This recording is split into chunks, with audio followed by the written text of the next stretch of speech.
You know Gray Bar for electrical parts, but there's one more thing you may not be thinking of us for that can help maximize your next project's total value.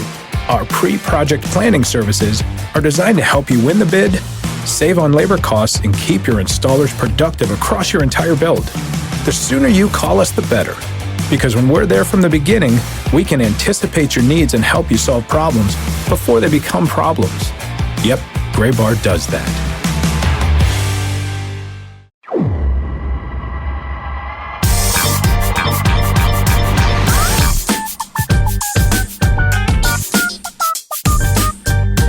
Hello. That's what you went with, huh? Yep. That was it. Before we started recording, I was saying, what is the snappy intro going to be to this week's episode? And I got nothing. So we're going to keep it real basic. Hi. Hello, everybody. Hello. We spent 15 minutes trying to come up with this stupid thing, and this is what we ended up with. This is the best we got. It's this week's episode, the 209th of the show before the show from MILB.com, a podcast talking all things minor league baseball from minor league baseball. My name is Tyler Mon. Sam Dykstra is in New York City, episode number 209. The area code for Modesto, evidently, home to the Nuts. I wrote a story about Logan Gilbert, Seattle Mariners' first-round draft pick from last year, who is now a member of the Modesto Nuts. Wrote that last night. This is very well timed. Yeah, that's definitely what I was thinking about when I sent you that this morning. That way. Yeah, I was just like, you know what, Tyler would appreciate this, and not just this random research that I did 2 seconds beforehand. It was like, there you go, there's a minor league connection. Exactly. So we'll welcome you in and we'll get started on this week's episode of the show. Thanks for tuning in wherever you found us at MILB.com or on Apple Podcasts, Google Play, Stitcher app, elsewhere. You can find all of our past episodes at MILB.com/podcast and check us out through all of your podcast feeds and give us a rating and review and a subscription if you would like, and jump on board with things like Three Strikes, our opening segment for every week of the show before the show. We get things started today with the promotion of one top prospect to the major leagues, a guy who is actually the top prospect in his organization.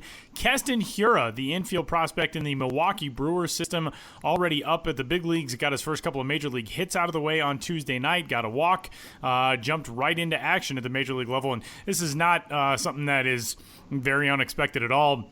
Talked to Keston toward the end of spring training about, just how close he really was, and makes the jump up yesterday. We're recording this on Wednesday the 15th. A couple of singles, got the walk. The Brewers knocked off the Phillies 6-1. Pretty good start to the big league career for a guy who we're kind of expecting some big stuff out of. Yeah, no, this is really cool. Maybe a little bit earlier than expected for Keston here, considering he had never played AAA before this year, but we always believed in the hit tool with him, and the way he took off this year at AAA San Antonio was really special. And just specifically when it comes to the power department, he's always been a overall hit tool guy first, with maybe some power to come. I mean, he is a second baseman. He's not a huge guy, but the way the ball is playing this year at AAA, it's translated incredibly well for him. But not only that, he's making the adjustments to that level very well. At the time he was called up, I believe he ranked 6th in the Pacific Coast League with a .698 slugging percentage and a 1.106 OPS. Now, again, I know a lot of you at home are probably sitting there saying close to 700 slugging percentage, but yeah, it's a different era for AAA baseball. I get that, but focus on the fact that he ranked 6th in a category that was not his strength coming into the year. So he's really putting a lot of power in there. He ranked 2nd in the PCL in extra base hits. His 11 homers were tied for 9th at the time he was coming up. He was hitting .333 with a 408 OBP. Those are more in line with what we were expecting from him. This is a guy who's hit, even going back to his days at UC Irvine. I think he hit .442 in his final year there as a junior. Everybody always believed that the hit tool was going to translate, could potentially move him quickly. It was the defensive concerns, I guess you might call them, that were going to hold him back. So some worries about his elbow coming out of college. He was mostly a DH coming out of UC Irvine. There were thoughts that maybe he would need Tommy John surgery. It's never quite worked that way. He's stuck at second base. He's been primarily a second baseman this year. And then the Brewers are trying to contend in a crowded NL Central. They're just a little bit back, I believe, of the Cubs in that division. And, so they need all hands on deck. Hiura is one of their best hitters in their system, major league or minor league. And with the struggles Travis Shaw was having, it turns out he has a little bit of a wrist issue. So he goes on the IL. Hiura moves to second base. Mike Moustakas, who probably has no right playing second base other than it's just a funny infield situation over there in Milwaukee. He moves over to his natural position. The Brewers have a much more a better setup infield now than they did, I think, to start the year. That being said, Travis Shaw coming off a solid year last year, you want his bat in the lineup. They signed Mike Moustakas because he performed well for them last year coming over. They wanted as many good bats as they could get. Adding Hiura to the mix is really interesting. What happens when Shaw recovers from this wrist injury? We'll have to see. Here is somebody you want getting every day at bats. So does Travis Shaw become bit of a utility role? He's got first base. He's played before. He's played third base. He's played even some second base, I believe.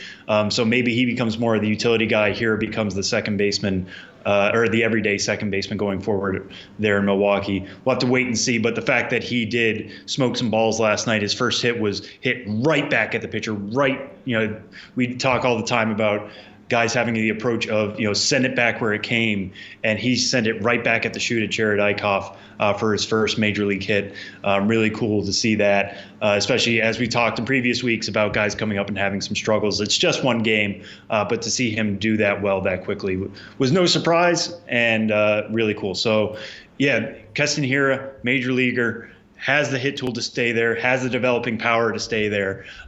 Will he hit enough to kind of push his way into the Rookie of the Year race? We'll have to see. But the tools are all in place, and the roster situation is in place for him to be with the Brewers for quite a while.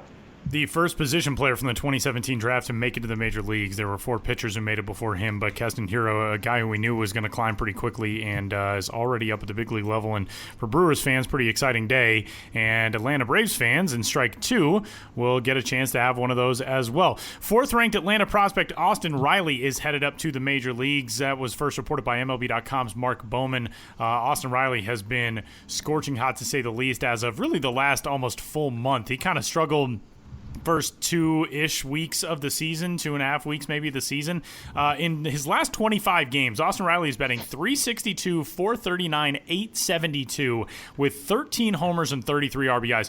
In May alone, he's hitting .360, .458, .1020. .1020 is the slugging percentage, not the OPS. .1020 slugging percentage, 10 homers and 23 runs batted in. He currently leads the International League with 15 homers, 39 RBIs, and 25 extra base hits to go along with 98 total bases. All those categories are best in the league. .681 is slugging percentage overall this season. That's second in the league. His .1057 OPS is third in the league. Yes, offensive numbers a little bit askew in the AAA league so far this season, but Austin Riley is hitting the ball no matter what.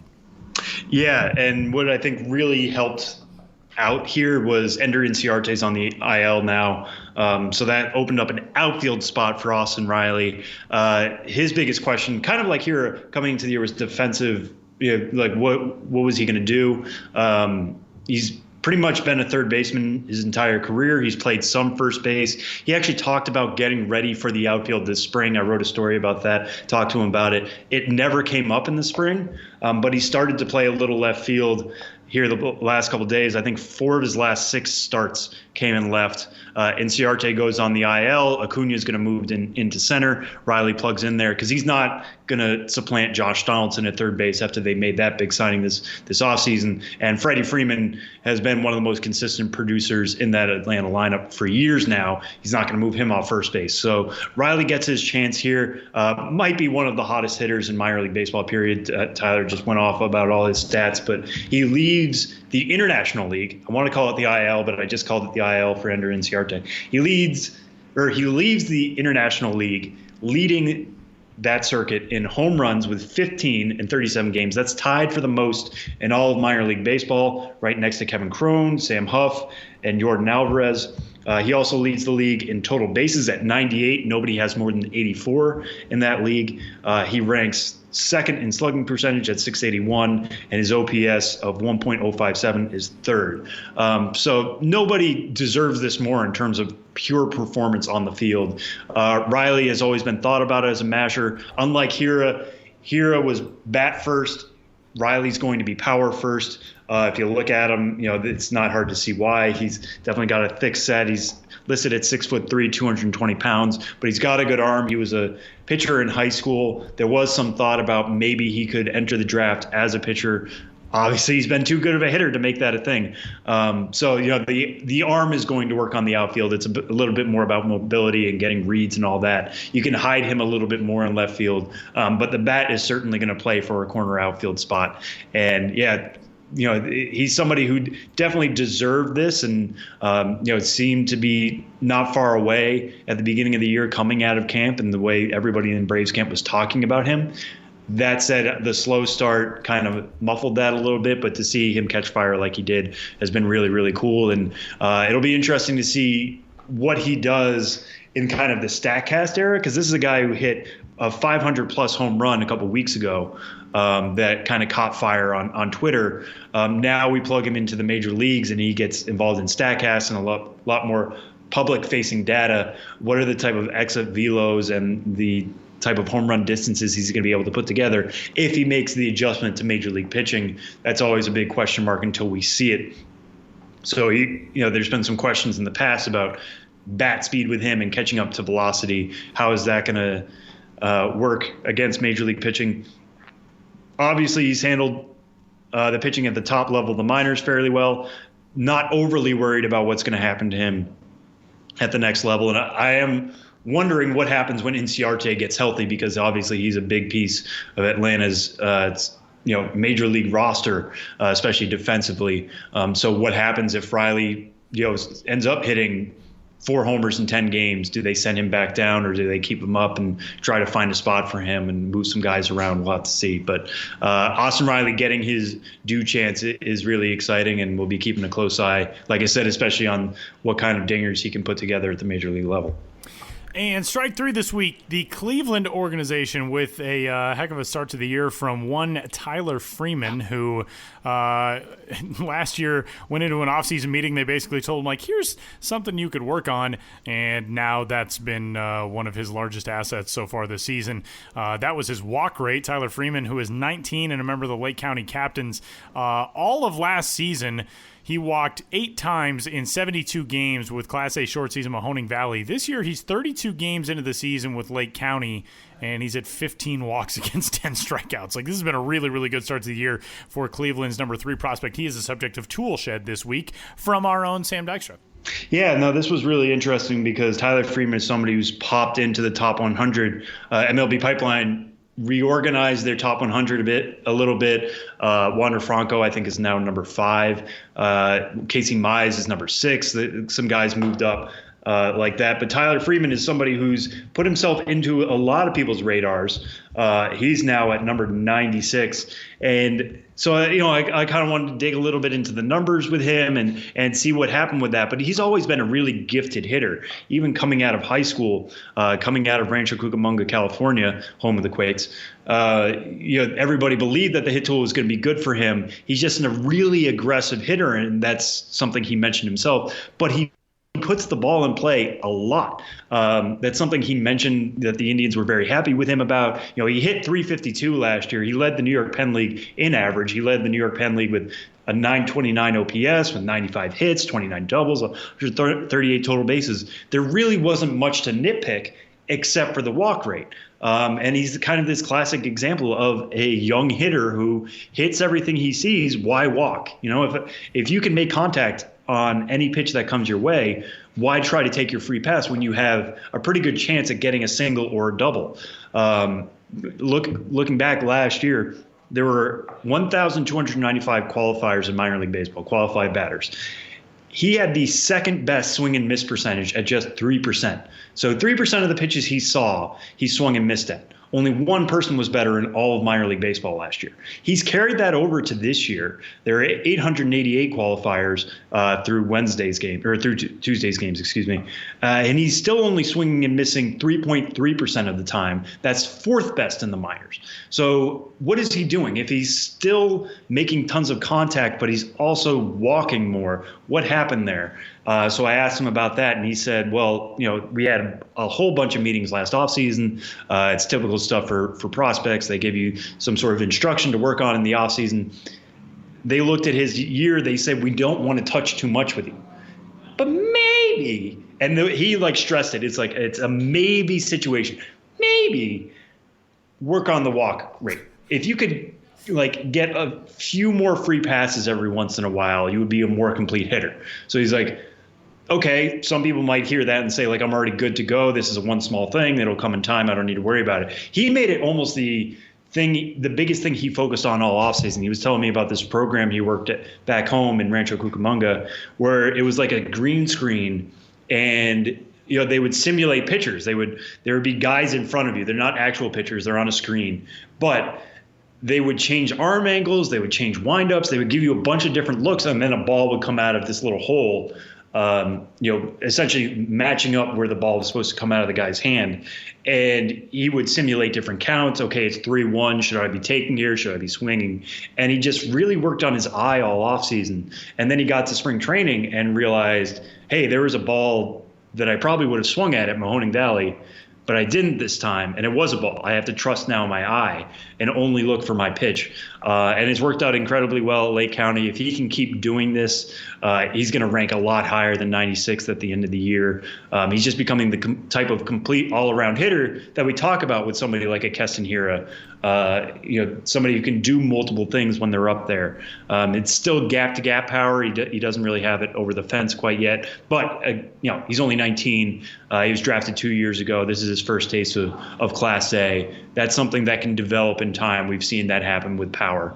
But everything else in his game is really tight, and he should stick up in the middle, either at shortstop or second base. Marry that with that hit tool, and Tyler Freeman could be the next big, exciting prospect in the Indian system.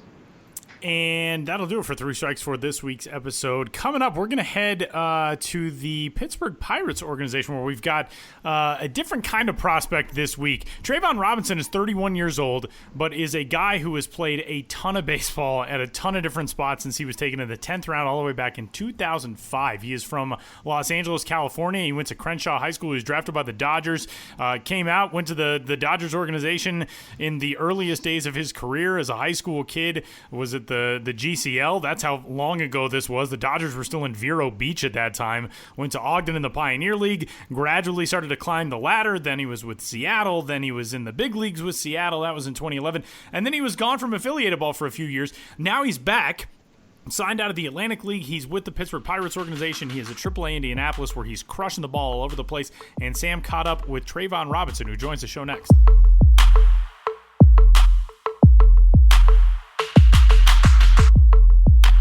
All right, we're joined this week on the Minor League Baseball podcast, the show before the show, with Pittsburgh Pirates outfielder and Indianapolis Indians outfielder Tryavon Robinson. Trayvon, thanks so much for joining us. How are you doing? Yeah, no problem. I'm doing well. Good. Glad to hear it. So before we get into why we have you on the show this week and what got you here, I want to talk about one thing that just happened a couple hours ago before we talked about before we're talking now. You hit your first home run of the season.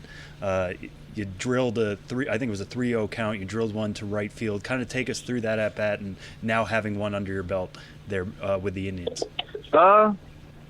It's always good to hit a home run. There's something I look at me like, you're hitting the ball too hard on the ground, Trey. The way the game is changed. A lot of people don't know I hit 26 home runs before the half, before I traded over in 2011 or whatnot. But it's good to see that I get to show a little bit of power, man. And just trying to show my overall, skills, on the baseball field. I'm just happy, man. I'm just happy to be back in the field later ball, man.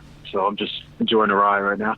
Yeah. What was your thoughts when you were coming around? I noticed at third base, you kind of just have like a tip your cap celebration with the third base coach or your manager. What were you thinking as you were going around today? I was like, well, I guess that's just a Pirates thing. Like they just tip the cap. So I was always thinking, like, man, I can't wait that tip the cap. So I that's just an organization thing. But yeah. All right, so let's get into what this season has been like for you so far. 25 games under your belt with Indianapolis, but going even further back, the Pirates end up signing you this spring. Kind of take us through that process, because the last time you played minor league baseball was 2015. Lots of indie ball mixed in there in between, but take us through when you reached out to the Pirates, how that whole process worked, and how they brought you into the organization. Yeah, well, I've been in indie ball since the start of 2016, and just kind of been stuck there, man. Just been getting better, just trying to work on my craft and everything. But I didn't go to winter ball this past off season. And you know what? I was just kind of thinking, like, man, maybe I should just give it up. I mean, maybe there's no hope, but I was like, you know what? I mean, I'm gonna give it this one last shot. I'm gonna just reach out to teams even more. And this time, I was like, John Nunnally. John Nunnally is my hitting coach in winter ball past like four years, and he signed over here this double-A hitting coach. So I was like, you know what, Nuns? I'm gonna just come down there and see if I can work out in front of them, see if they like what they see, and just to give it a shot, and I flew down there, and I guess they liked the way it was swinging the cage. I really didn't even like, going to anything like that.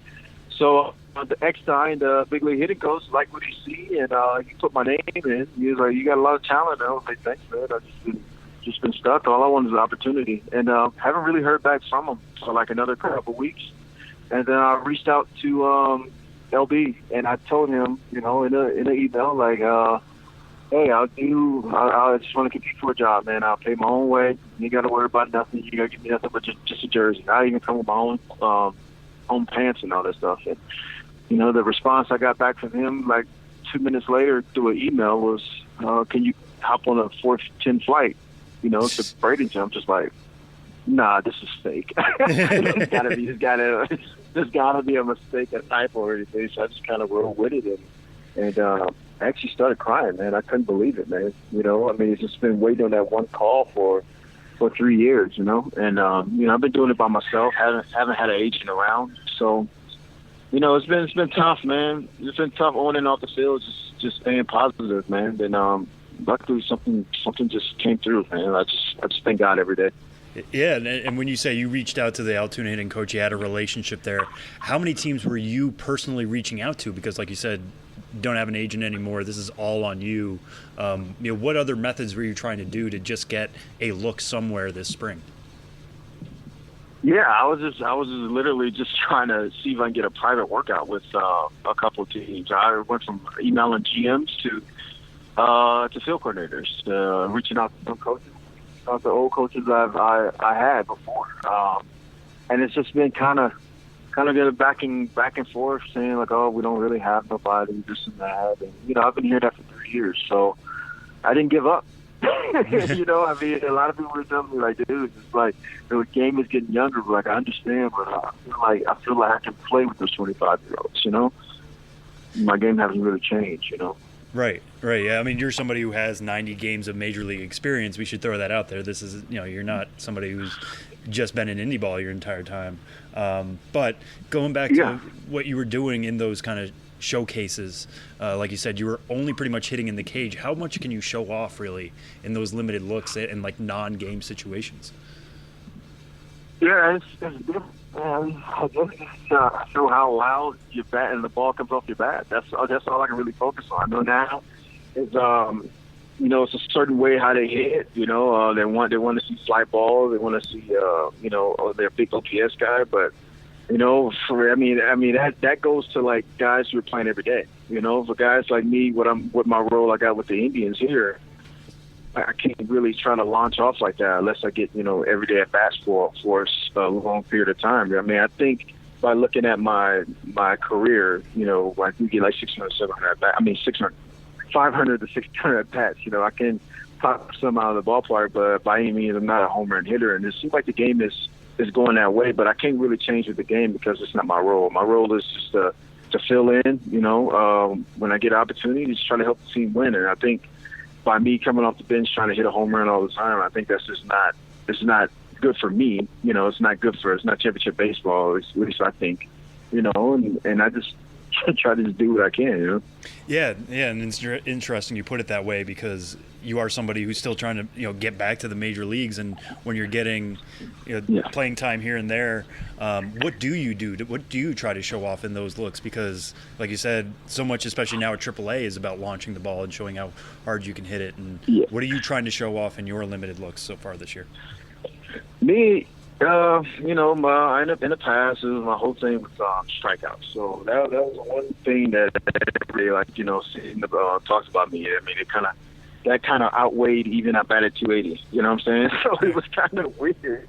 But I mean, I'm trying to show a little bit more plate discipline. But guys who throw a little harder here, a lot more off speed. So I try to just show that I can handle the bat. Just hit the ball hard.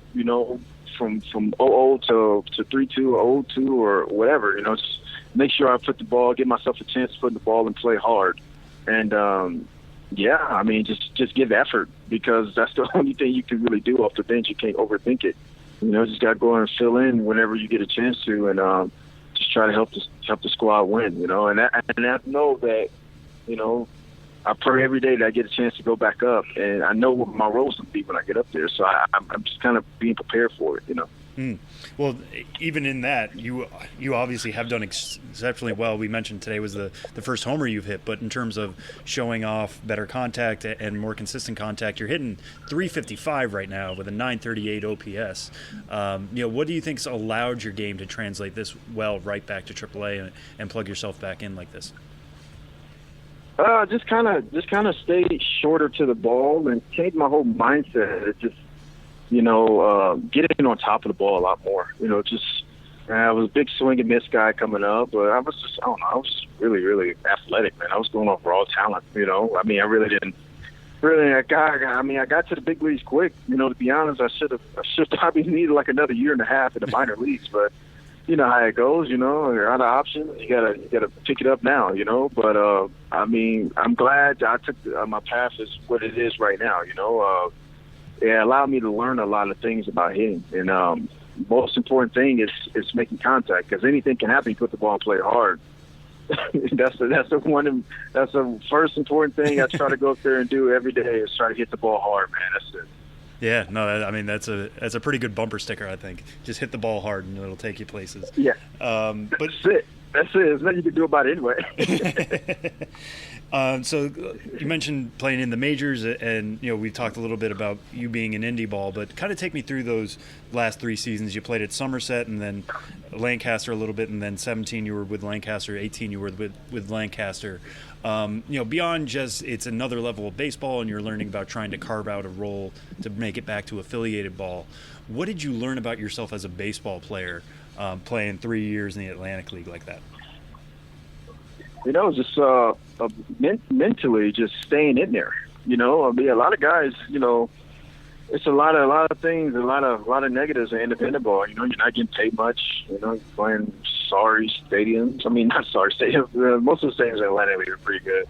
Playing in kind of conditions to where, it's not favorable to the player. And it's all mental. And I just fought through it. I just kept at it, and I just kept at it. And I lost my train of thought. It's okay. I'm sorry. No, it's okay.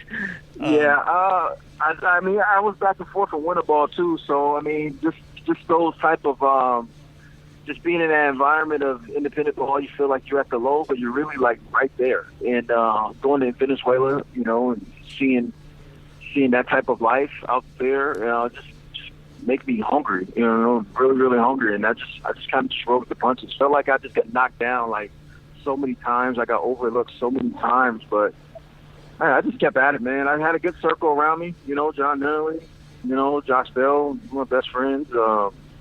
Laughing Village. I had a Sean Figgins. I had a lot of guys, man, just around me, man, and that's what kept me going. Yeah, small circle. How much are you in touch with those guys? I mean, is it like a group text chain you guys all have? I mean, that's a pretty good circle to have. Yeah. Well, last just called me today, and I was texting back and forth to Sean the other day, and I talked to Nunley all the time, and Josh Bell, I talked to him. He's like my brother. I talked to him too. And yeah, Kinley Jansen too, man. So I got a real small circle. So I mean, we all stay in I stay in contact with them as much as I can. Just see how they're doing, and yeah, they tell me keep going every day. And and when you have that group, I mean, what were you talking to them about during the indie ball years? I mean, Sean Figgins, obviously a really good major leaguer for a long time, Lastings Millage, a former top prospect.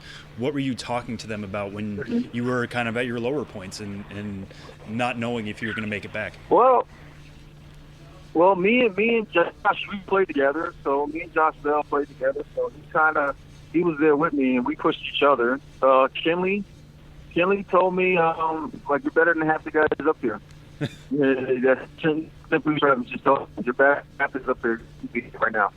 So he just gave me that type of encouragement. Sean just tells me, hey man, get better every day. Get better every day. And last, still told me like, hey man, just keep doing what you're doing. That's it. Somebody would take notice. Someday, I mean, you just can't keep doing what you're doing, making all that noise, and nobody's not paying attention to it. So I just kept it at that, man. I mean, I keep saying, last offseason, I kept saying to myself, like, man, I was probably gonna hang up the cleats, you know what I'm saying? But I can hit a ball as hard as I can, and I can still get over the fence. I can still run pretty good, man. I don't know if I would have gave it up, but it's just when you got that circle around you, man, it's just tough. It's like, I feel like I let those guys down, man. And I met a lot of good people in this game, man. That's the one thing you want to do is keep in contact with good people, man. Yeah, and to have that group, I mean, I think when you say you feel like you let them down, I feel like you've done more than made up for that with how close you're getting back now. When you are playing for Somerset and Lancaster, this athletic story I read about you saying like you reached out to scouts and they thought you would retire. They hadn't thought about you in a long time. I mean, how do you have to stand out? Like, yeah. How do you stand out when there aren't that many scouts around to watch you play? Yeah, I mean, the funny thing is like I was doing a lot of my damage in Venezuela. I was playing good. I was leading off of like the New York Yankees of Venezuela winter ball. And it's just tough, man. I mean, I reached out to them, and they just thought I was done. And I just didn't understand it. I was like, well, you guys pick guys up in independent ball all the time, I'm in your backyard. There's a reason why I didn't go to Mexico, because if you go to Mexico, you're done. Pretty much. Now you're just playing for money. But I just knew that, it had to take one person, to do it. And when I started off in Somerset, I thought I got close. And I guess it just didn't work out over there, and they've been traded to Lancaster, where there's a lot of guys I played against in the minor league, so it made it a lot better. It made it a lot more fun with those guys. Caleb Gendel, Sean Holden, man, there's a lot of guys over there. Albie's there for a little bit too. No, there you go. It's just, but I don't think I played with them that year, but. Yeah, I mean, it just made Lancaster just made it more of a comfort for me, and it was just great, man. I probably would have went back this year if I didn't get picked up, even though I said I was going to retire. So, yeah. Well, we're glad you latched on with the Pirates here, and now you are again one step away from the major leagues. This is a question we don't usually get to ask guys on this show. Is the last time you were in the major leagues was on October 3rd, 2012, with the Seattle Mariners. You played parts of 2 years with them up in the bigs. What do you remember about the end of that season? Because that's the last time you were there. Nobody ever thinks this is the last time I'm going to be in the major leagues. But what do you remember about the end of that season? And what is your lasting memory of being up there? My last memory was I played part of the year again. Hopefully, I can come into spring training and win a job. That was it. I thought I was going to be a Mariner for sure, like hands down. I kind of was like, well, after the season, I'm going to start working out again. I didn't think much of like winter ball or anything like that. I just felt like, I don't know, I didn't need it, but I mean, I don't know. Maybe if I could have I was in a different mindset at that time. You know, if I would have went to winter ball, I probably would have came right back. So I felt like it was unbeneficial for me at the time. You know, being away from home, being out of my comfort zone. I just mentally wasn't ready for that. And yeah, I just really thought that I was going to be competing for a left field job. You know, the next year. Still, like, I worked out like almost immediately after the season. You know, and I got traded. You know, it was kind of like a whirlwind that offseason, man. I ended up getting traded. My grandmother died on that day. There was a lot of stuff going on. I was just man. God, yeah, that's not it right now. You know what I'm saying? Right. Yeah. And then, I mean, it just felt like from that day forward, man, it just everything just kind of just went south, man. And I didn't know how to handle it, man. I was 25. And then I got designated for assignment, went to Fan Fest for the Orioles, and I thought I had a good chance to make the team. I was still on the 40-man. I was like, yeah, man, I got a new team. They're going to give me a chance to actually be up here, and that turned out to be false. You know, I went to Fan Fest and all that stuff. They just pretty much fed me a lot of other stuff. You know, it wasn't really truthful. So I literally just threw away my whole 2013 off 1 month before the even season started, you know? And it was just a lot going on, man, and I just threw it away. I thought I'd bounce back in 2014, and I just kind of snowballed, you know? Yeah, and when you talk to guys now at AAA, I mean, that Indianapolis team is particularly loaded. You know, Brian Hayes and Cole Tucker already moved up, and Kevin Newman has played there. A lot of guys who are up and coming, who haven't gone through this before. What do you tell them about that experience, and what you do remember about the time up, and you know, what kind of advice do you try to pass on? I tell those guys, I can't wait till you get your first game in the big leagues. You know, I told that to Montana when he went up the other day. I told that to Tuck. I told that to Reynolds. I was like, I can't wait till you guys get up there, because you get up there, you enjoy the first day. Enjoy the first day, because it only comes once. And yeah, when you guys go up there, just play the game, man. I mean, take it all in and enjoy it. And I keep telling all the young guys, like, AAA is like one of the hardest leagues, because you got a lot of distractions. They always want to know what is the prospects doing. You know, oh, this guy's doing good. You start reading a lot of stuff. Maybe you should call this guy up. You know, this is by far the hardest league, you know, but just because of the distractions, I just tell them, hey, stay on the line, stay focused, show up every day. That's all you can do. I mean, if they call you up, if they want you there, they'll put you there. But if they don't want you there yet, hey, just do your thing and literally take one thing home a day, you know, because this game it's tough. It's a new level for these guys too. But you can't take the whole game home, you know. Just try to, you made a real good defensive play that day, you know you swung it that well that day, or you tried to help a team win. Just take one thing home a day, because I mean, over a whole course of a season, I mean, everything will balance out. But sometimes, you know, because you're that close, you magnify 1 week by your whole season, when it's really not like that, you know. All right, Trayvon, we'll end on this one. As somebody who has been around baseball as long as you have in the pros, and seen almost every level and every level of success to some degree, how would you describe your philosophy to baseball? What is the Tryavon Robinson philosophy to the national pastime? I don't know. I probably consider myself like an 80s, 90 player. Hard-nosed. Hard-nosed player, gives a lot of effort. I don't know. Like, definitely not a fair. I mean, I don't know. I really don't have anything. I just a guy that shows up every day, man. This guy shows up every day. Is gonna just try to help the team win a game by any chance. You know, any chance I get. Just with base running, you know, a bat, gloves, you know, whatever. I think you've proven that much so far this year, and pretty much everywhere else you've gone so far in your career. Trayvon, thanks so much for joining us. Good luck the rest of the way with Indianapolis. We'll all be following along closely. Hopefully listeners at home will be doing the same after hearing your story a little bit. And yeah, best of luck over there in Indy. Thanks, man. Appreciate that.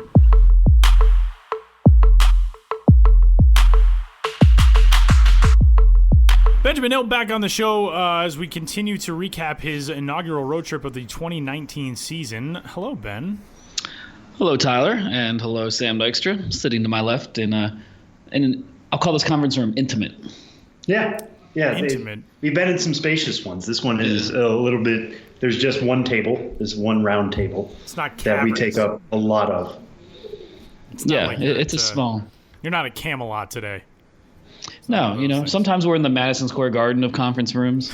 And Literally Madison Square Garden. We go 20 blocks north of here. Yeah. But today we're more like in the Mercury Lounge, a smaller, more intimate venue. Well, let's break down one of the most recent dispatches from the last road trip. Ben hit 3 cities on the last trip. Fayetteville, North Carolina was one of those, along with Lynchburg and Richmond, Virginia. But Fayetteville, we talked to you, I think, when you were on your way to a baseball museum in Fayetteville. There's a surprisingly large amount of baseball history in a place that just got a minor league team this year for the first time in quite some time. Take us through the baseball history that you learned in Fayetteville. Yeah, we've talked about my visit to the Fayetteville Woodpeckers a few times. That was about 2 weeks ago that I was there, but this is how I operate. I get back from the road and I have all sorts of material from the places I visit to disseminate over the coming weeks after my return. So I'm finishing up my Fayetteville material, and it kind of goes in all different directions. And if you recall, not just you guys, but listeners, if you heard the podcast of 2 weeks ago, I was talking to you guys just before I was about to go to a museum in Fayetteville, in downtown Fayetteville, that had a baseball history exhibit. So I got a story up on the site today, the day this podcast drops, Thursday, about Fayetteville baseball history. And it's, about what I learned at this museum. It's the Fayetteville Area Transportation Museum and Local History, or Fayetteville Area Transportation and Local History Museum. Kind of a mouthful. Pretty cool place. It's in a restored train depot in downtown Fayetteville. The baseball exhibit they have was inspired by the arrival of the Woodpeckers, of course, the new team playing its inaugural season in 2019 in the Carolina League. So the museum used that as a springboard or motivation to put together a small but very dense exhibit on Fayetteville's baseball history. And I don't know about you, again, you guys, as well as anyone listening to this podcast, but I find baseball history very interesting, and visiting any minor league town, if you have a chance to explore it, that's great. So, it's cool. This exhibit was really cool. Learn more about Babe Ruth, who I mentioned before, hit his first professional home run in Fayetteville, a exhibition game in 1914 when he was a member of the Baltimore Orioles, who were then in the International League. But baseball in Fayetteville, like it does in a lot of American cities, has its root in the Civil War, and in Fayetteville in the Reconstruction era, when the state was essentially under military control. And games would be played on military grounds, essentially, in the 1860s. And the first ball club, not professional, was called the Lafayette Club. Fayetteville was named in honor of Lafayette. And I was told that of the 4 cities named for Lafayette, Fayetteville was the only one he actually visited, the Marquis de Lafayette. How did I never know that? I never would have put that together. That's fascinating. Yeah, Fayetteville is for Lafayette, Revolutionary War hero. The Marquis. Yeah, no, there's statues of him in New York City. Yeah. So, and he did visit Lafayette. Apparently, that was the only city that are named Lafayette that he actually visited, that I learned. So the first club was called the Lafayettes. A lot of, farm village teams, and then later textile mill teams, as America and Fayetteville, kind of made a transition from more agrarian to more industrial, African-American, Negro League teams, because obviously baseball was still segregated for a whole lot of the city's history, as it was in, America's history. First professional teams going back to the Highlanders teams, of 1909, 1910. An interesting footnote there is that Jim Thorpe played minor league baseball in Fayetteville in 1910, and then he went on to, win gold medals in the Olympics in 1912 and become a big about as big a sporting celebrity as America had in the year 1912, and his medals were revoked, and it was because he had been paid to play professional baseball in locales such as Fayetteville. So Jim Thorpe, playing up for a minor league, Western Carolina League Class D team or whatever it was in 1910, 1909, ended up having his Olympic medals revoked because of that. They were restored after death, which in Jim Thorpe's case is like, thanks a lot, guys. Pretty, not a great chapter in American sports history there. World sports history. World sports history, yeah. It's the Olympics. Yeah, so and on and on. Interesting Fayetteville natives include with baseball connections include Archibald Moonlight Graham, immortalized in Shoeless Joe, the book, and then Field of Dreams, the movie. He was in Fayetteville. His father was a very early Fayetteville baseball supporter who established, was in the world of education and really established key elements of the school system as, in the post-Civil War era. And then, there was about a 30-year gap where there was no minor league baseball in Fayetteville, and then it came back in 1987 with the Fayetteville Generals, who later morphed into the Cape Fear Crocs, and they left after the 2000 season. They played in J.P. Riddle Stadium, which still exists and is actually still home, even today in 2019, to a summer collegiate league team, Coastal Plain League, I believe, the Fayetteville Swamp Dogs, who are about to start their season. And then, of course, this latest chapter in minor league baseball specifically is the Fayetteville Woodpeckers. So if you want to learn more and see some cool pictures and some Babe Ruth stuff, check out the article on the site. I feel like Fayetteville is now like the Kevin Bacon of minor league baseball. Like there's 6 degrees separated between Fayetteville and almost any player. It sounds like you can go all over the place. Yeah, it's there's a lot of like interesting little footnotes there for sure, and I'm sure I'm forgetting some. But it's a cool thing. And if you're planning to go to Fayetteville to see the Woodpeckers, this is a small little museum, but it's cool. And you can learn about baseball history, and it's right there in downtown. All right, Ben, one thing we wanted to pivot to now, and it's a sad time for the podcast, for the site, for minor league baseball in general. That's might be a little hyperbolic, but it's not. It's not. Yeah, Ben's looking away right now. He doesn't want to face the microphone, as I said. Misty-eyed. Yeah. The Ben's Biz blog, something we have pushed on this podcast for a long time, is officially no more. That's not because of anything major that's happening in terms of the amount of content you're going to be bringing to the site and folks from stadiums, just the method in which you bring it. But it's still kind of the closing of one door. What can you tell us looking back on your time on the blog, and what the transition is going to be like for people who are still going to try to find your stuff here going forward? Yeah, Ben's Biz blog has been certainly the most substantial and significant thing I've ever done professionally. And I think it's safe to say my career wouldn't have become what it has if I hadn't started that blog in 2007.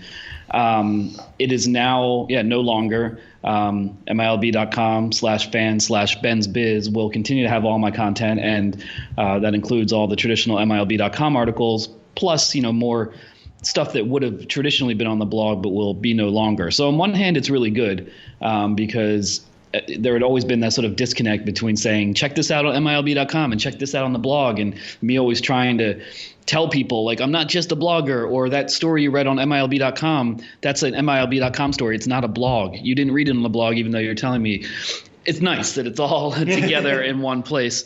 But yeah, it was sad. On one hand, like I said on Twitter, like on one hand, it's kind of anticlimactic. It's just more an issue of kind of consolidation of material and just kind of the shift of, where the company is in terms of, getting off a third party, hosting platform like Medium and bringing it all under, our, specific .com umbrella. But, I started the blog in 2007. I've been writing promo preview columns in 2006, 2007, and that kind of got my foot wet and maybe like my whole like lower torso wet in the world of covering, minor league baseball promotions, business, that kind of stuff. And it was in the off season of 2007. I believe it was a former coworker. He's still here in the company at large, Jason Ratliff. I think he was the one I think suggested, like, it was the off season, didn't have much to do. I was still part-time. He's like, why don't you start a blog? And that's where Ben's Biz came from, is, keeping in mind that it was going to be a blog and my name was Ben, and I was now covering, promotions and the business of minor league baseball. And that's how it all came about, pretty much going for the alliteration, Ben's Biz blog. And that's really what got me kind of really solidified in this world. And I think eventually what led me to get full-time in 2009 and to kind of have, enough kind of reputation behind me to then start traveling and doing all that. So the blog was, really huge to me in my professional life. And in the beginning, social media existed, but teams weren't communicating on social media the way they do now. There was no Twitter, not really Facebook in terms of like, professional entities using it. So I was one of the very few people, who had the time an audience to actually, look all over the place and basically curate and find what teams are doing and having teams get in touch with me and scouring their websites. So in the early days of the blog, pre-social media, it was kind of the only place in a lot of cases you could go for that kind of information. And then as social media took off, a lot of that material seemed less and less relevant because it was like, well, people probably already saw it already, or it's gotten out in other realms. So in the meantime, as that aspect of the material got less important, the road trip material got more important, and the blog was a great place to do full reports on every ballpark I visited. So on the blog, as it stands now, the first 174 ballparks I visited, active and defunct, plus multiple visits to a lot of those parks, are documented in full on the blog. So that's why it's really important to me, even though I'm not posting on the blog anymore, that people still know it exists, bensbiz.mlblogs.com, that there's so much material on there, all the designated eater posts, with the food, all the ballpark reports. And basically, I don't know if there's any one place that really tells the history, not that we really think of 2007 to 2019 is like historical, but I do feel like that blog, I hope it stays healthy there on the internet. I hope it, gets its food and water or whatever the internet equivalent of it is. Well, yeah, but Isn't this your Tamagotchi now? Yeah, I got to take care of it, and I hope that I have enough control to take care of it because it's a huge body of work. I think it continues to have value. I hope people still check it out. I'll continue to link back to it. But, the last thing I'll say is, I haven't been posting on the blog very often for months, basically since last season ended. And I didn't hear people saying, what are you doing? Like, why aren't you posting on the blog? And I think that does go into this larger thing that maybe the alliteration or whatever, but Ben's Biz blog or the blogger, I go to ballparks and people are like, oh, he's writing for the blog. And I think in a lot of ways, people haven't realized that they haven't been visiting the blog very often for quite some time, that they were reading MILB.com stuff, but they just have me associated with the blog, so they think it's a blog. So I think for a lot of people who like my work or, consume it in any way, it's not really much of a change. It doesn't change a ton for what I'm doing, but still, it was significant. I felt, a little emotional yesterday, but at the same time, kind of anticlimactic, kind of like, oh yeah, well, yeah, it's a long time coming, I guess. But anyway, that was my little, 5-minute soliloquy on what the blog is and what it was and why it all happened. And thank you to everyone who visited. But everything from here on out, milb.com/fans/BensBiz. And you can find everything there on the site. You can go back through all the old stuff on the blog, and you can pour one out for the blog as well. As the final entry on the blog says, Ben's Biz blog is dead. Long live Ben's Biz blog. That's right. That's exactly how I feel about it. I hope it is alive in the sense that it still informs and entertains for years and years to come, or for eternities to come, or a singular eternity. We don't need plural eternities. I'm with you. We can start yelling out "Boomer lives" or like "Blog lives," like Mark Maron does in the podcast about his missing cat. Yeah, Ben's Biz blog lives. Yeah, thank you. Yeah, I like that. I like that. But it's all the stuff is currently up on the site. Next trip is coming up relatively soon too, right? Yeah, next month. Next month. I'm looking forward to this one. El Paso. Well, starting in Amarillo and then Albuquerque and El Paso. I need designated eaters for that trip. I actually just extended the deadline, and in particular because I didn't get really any meaningful, applications for El Paso, which I think would be literally one of the best places in all of minor league baseball to be a designated eater. So I don't know what has happened there, but you can find that post announcing the road trip, at my site, milb.com/fan/BensBiz. Scroll down to the road trip section, or check me out on Twitter. I think I might post about it on Instagram very soon. But if you want to be a designated eater in those locations, especially El Paso, I just extended the deadline for another week. Email me, benjamin.hill@mlb.com. If you want to be a designated eater when I'm in El Paso, specifically June 17th and June 18th. And it's weird, I'm visiting Fresno the next month, and I already have like tons of Fresno applications, and I'm like, what is that? That I visit Fresno in July, and everyone's like, oh, me, and El Paso in June, and no one gets in touch. Are you there for a margarita tonight? Yeah, and I'm there for a margarita tonight. Go for the hard sell, man. Just say margaritas are on the house for one night. Yeah, you get the margaritas, you get some legit Mexican food with Juarez literally being walking distance from the ballpark. They got some really strange stuff. They've got what is it? These nachos with like flaming hot Cheetos on them or something like that. They got some ridiculous stuff, but I'm looking forward to being there. I like that region. I know there'll be a couple good drives as I go from place to place. I'm really looking forward to seeing Hodgetown. But in the meantime, still a lot more to come from this previous trip and a lot of other stuff too. It's all up on the site, milb.com/fans/BensBiz. And thanks, Ben. We'll talk to you next week. Thank you, Tyler, and thank you, Sam. And this has been a nice, intimate situation. I've enjoyed this conversation. Ben's Biz Blog lives!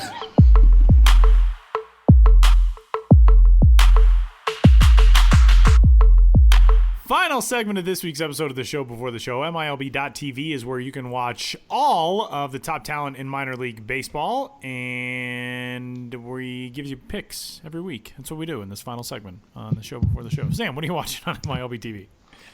So this weekend, Round Rock is playing Nashville, and that Round Rock team, I think I've mentioned them as a MILB TV team to watch in the past, and I'm going to keep up with that just because Jordan Alvarez continues to be one of the best hitters in minor league baseball. I've shared this screenshot the other day of there was a shift put on against him. 3 infielders on the right side. It's a common thing in baseball nowadays, obviously.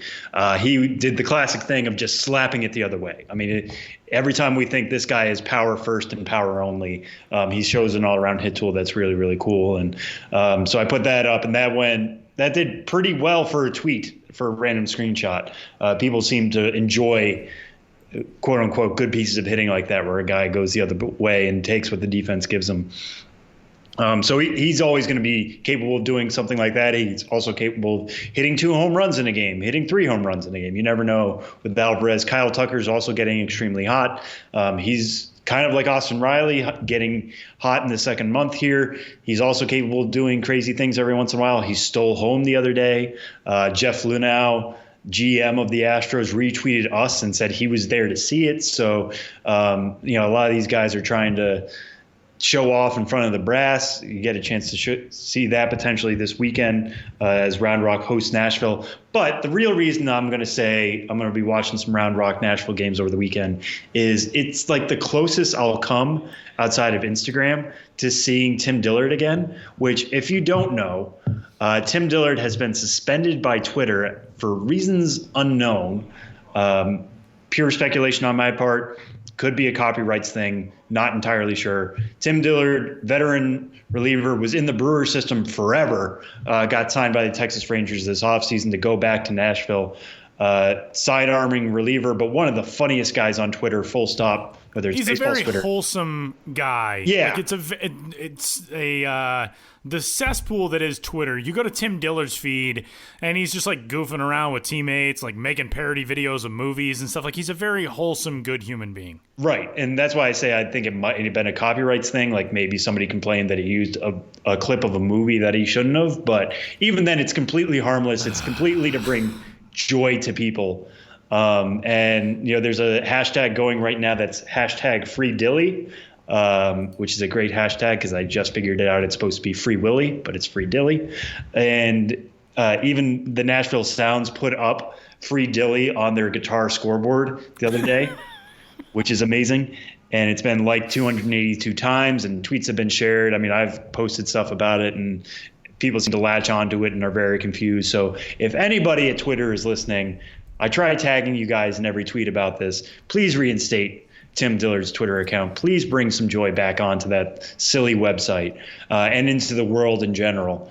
But if you want to get your chance to see Tim Dillard, one of your best chances is going to be to watch him on MILB TV this weekend. Tyler, what do you got?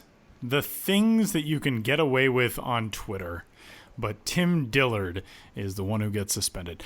Anyway, I'm going to go in the AA Southern League. Sisto Sanchez, the former top prospect in the Philadelphia Phillies organization, who was traded as part of the deal for JT Realmuto to the Miami Marlins, where he is now their top prospect. He made his AA debut last night. We're again recording this on Wednesday the 15th. One start so far for Jacksonville. 6 innings, 1 hit, no runs, 7 strikeouts, 2 walks, pretty much everything you'd expect. Jacksonville is going to be home taking on the Montgomery Biscuits this weekend. He, as of right now, if everything falls according to plan, he would be slated to go again on Sunday the 19th. That is a 3:05 Eastern Time first pitch, so you can get a chance to watch Sisto Sanchez and the Jacksonville Jumbo Shrimp take on the Montgomery Biscuits. And that made me kind of want shrimp and grits with biscuits. Sounds actually really good. You're welcome, Jacksonville and Montgomery. That's your item of the game. Done. Oh, yeah. There it is. I mean, they should just be doing that all the time anyways, because I would very much like that incredible. Right now. Please. Sounds really good.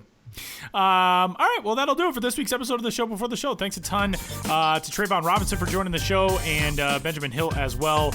Long live Ben's Biz Blog. He's Sam Dykstra. I'm Tyler Maun. We'll talk to you next week.